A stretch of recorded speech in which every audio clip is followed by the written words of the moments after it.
processo. Então, primeira fase, inquérito. Segunda fase, processo. Teve sentença? Teve uma contraprestação jurisdicional?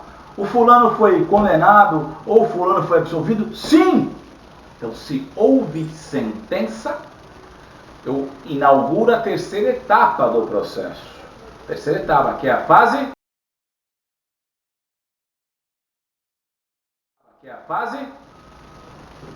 Sentença. Não. Tá filmado, vai aparecer na filmagem, tu já errando, hein? Terceira fase é a fase recursal. Teve sentença, agora eu vou recorrer, irmão. Acabou. Já teve a contraprestação jurisdicional. O réu foi absolvido. O promotor propôs apelação. Qual é a peça? Contra a razão da apelação. Contra a razão de apelação. Se o réu foi absolvido, o promotor não se satisfez, recorreu, então a peça é contra razões de apelação. O réu foi condenado. Eu não me satisfiz com a condenação. Qual é a peça? Razões de apelação. Muito bem. Então, a partir da sentença, o enunciado do problema pode dizer o seguinte: olha, essa sentença teve um defeito. Aí você vai pegar aqui o artigo 382, o que ele vai dizer? Qualquer das partes poderá, no prazo de 2 dias, pedir ao juiz que declare a sentença, sempre que nela houver obscuridade, ambiguidade, contradição, omissão. Então veja, da sentença eu posso interpor o quê? Embargos de declaração, no prazo de 2 dias. Cuidado lá possível, o pessoal confunde muito lá possível, que lá o prazo é outro. No processo penal, o prazo de embargos é 2 dias. Agora, se o enunciado não trouxer nenhum apontamento de nenhum desses defeitos na sentença, e fala, olha, fulano foi condenado, com base nisso, qual o próximo passo? Aí é recurso de apelação. Não tem para onde ir. A identificação da peça será fácil. A grande questão será debater as matérias de direito material e matérias de processo penal. Agora, o fulano tem que conhecer o procedimento no qual ele está atuando.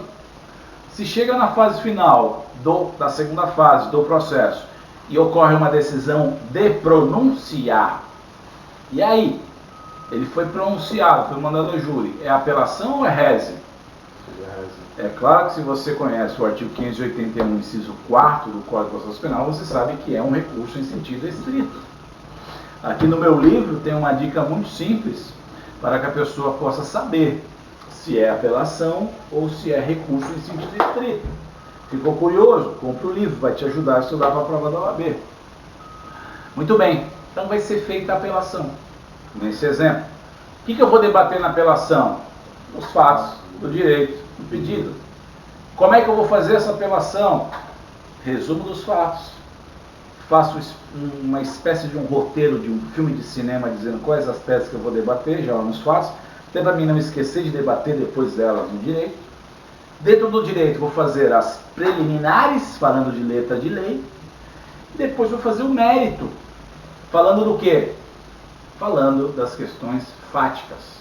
E depois, tópico por tópico, falando de dosimetria da pena, falando das teses, foi desistência voluntária, foi arrependimento eficaz, o réu tem lá uma atenuante da confissão, não é necessário o regime fechado, é cabível o regime semiaberto, é cabível a substituição por pena restritiva de direitos, e assim por diante. E aí vou fazer o pedido e botar a data certinha com base no enunciado, do jeito que eu já ensinei a fazer a contagem. Beleza, Antônio Sérgio? Beleza. Tranquilo, é muito fácil, muito fácil. Muito fácil. Beleza, se o problema trouxer lá um enunciado dizendo o seguinte: o réu já foi condenado, já está lascado, já está em fase de execução. Foi pedido um trem qualquer para o juiz negou. Qual é o recurso? Qual o recurso, Antônio Sérgio? Foi pedido o quê? Presta atenção. Veja como funciona a cabeça de um estudante de direito que está para a segunda fase. Antônio Sérgio vai passar entre os 10 do Brasil. Olha só. transitou em julgado. Transitou em julgado. Já teve inquérito, já teve processo, já teve recurso. Fulano foi condenado a 6 anos. Então ele está sob a égide do juiz da execução penal. Quem está cuidando dele é o juiz da execução. Aí, o advogado foi lá, pediu qualquer qualquer coisa. Pedido de progressão, livramento condicional, remissão, qualquer coisa na execução. Qualquer coisa, pediu qualquer coisa. O juiz foi lá e negou. Qual é o único recurso cabível? Gente, o único recurso cabível na execução penal é o recurso de agravo em execução. Está no artigo 197 da LEP. O prof, tiver transitado em julgado, for pedido qualquer coisa na execução penal, for negado, o único recurso é o agravo em execução? O único recurso é o agravo em execução. Não tem mais o que fazer.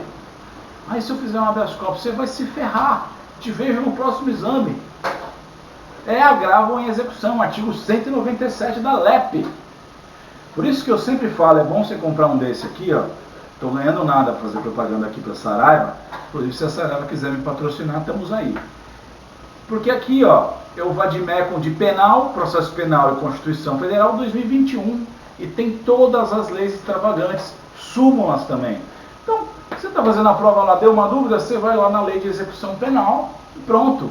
Simples e fácil. Então, se você pedir progressão de regime, se você pedir livramento condicional, se você pedir remissão, se o juiz deu a regressão do teu cliente, gente, o único recurso cabível é o agravo em execução.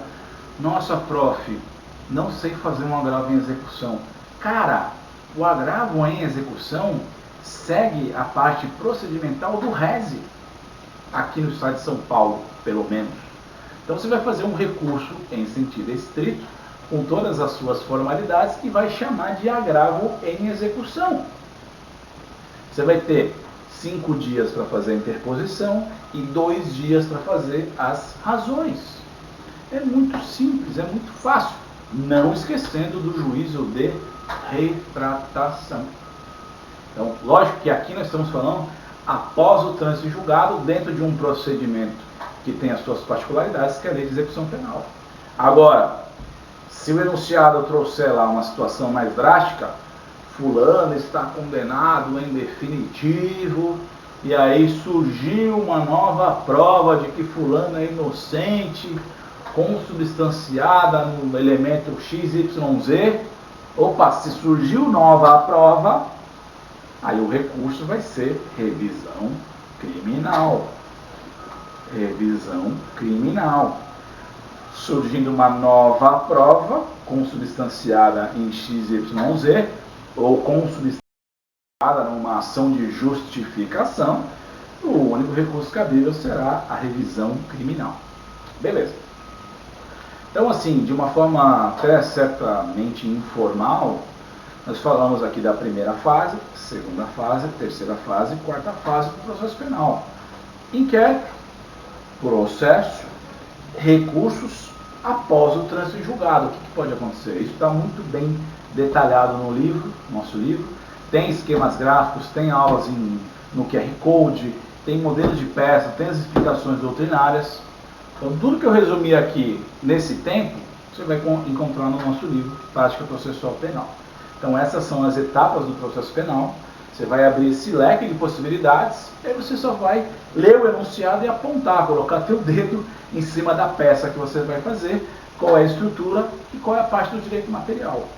Então, é um bom esquema metodológico para você poder estar ali se posicionando dentro desse tabuleiro que é o processo penal. Beleza, Antônio Sérgio? Pronto, então eu vou parar de fumar, que eu já dei a minha explicação.